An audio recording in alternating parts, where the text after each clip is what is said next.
Сплошной натюрморт. Подходи и смотри. Глазей выбирай. Для кафе, для души. Как выберешь, скажешь. А ты запиши.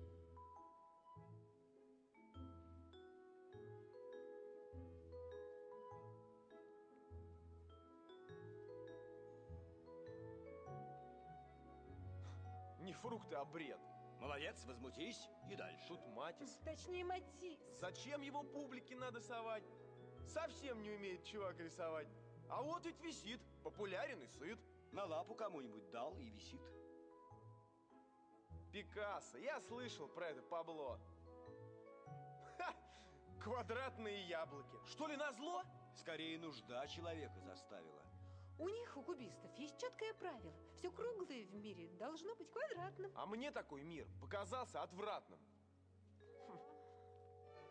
А вот то, что надо, взгляните сюда. Вот фрукты так фрукты, еда так еда.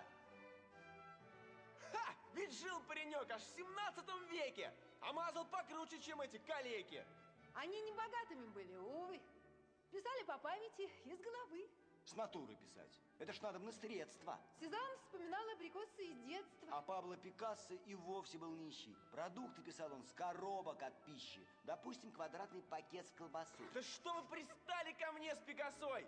Сейчас меня, в общем-то, интересует, как этот вот Сникерс продукты рисует. Не Сникерс, а Снейдерс. При чем тут фамилия? Здесь главное с пользой затратить усилия. И хватит трындеть про мазок и фактуры. А он, между прочим, писал все с натуры. Понятно. Тогда объявляю заказ.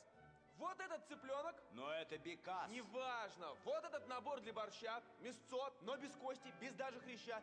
Вот эту белушку, омары и фрукты. Любые годятся отсюда продукты. Десерт попышней и, конечно, вино. Все будет закуплено, привезено. Разложите смачно, нарежете сочно. Все так, как у Сникерса. Снейдерса. Точно.